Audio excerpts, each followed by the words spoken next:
Hi everyone, in today's video we will see how to fix the Frigidaire freezer blinking green light, alarm meaning, temp fix and the reset guide.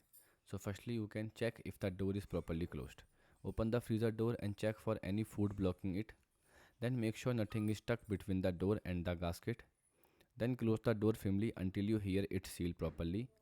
Then wait a few minutes to see if the green light stop blinking. The fix 2, you can reset the freezer.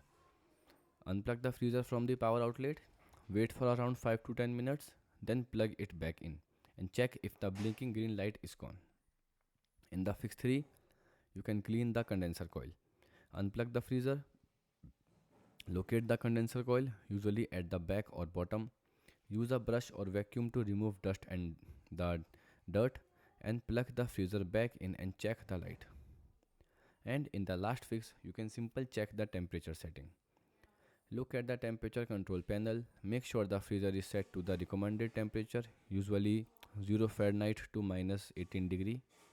If the temperature is too high, adjust it lower and wait a few hours to see if the light stop blinking. So these are the steps that can help you to fix this problem. Goodbye.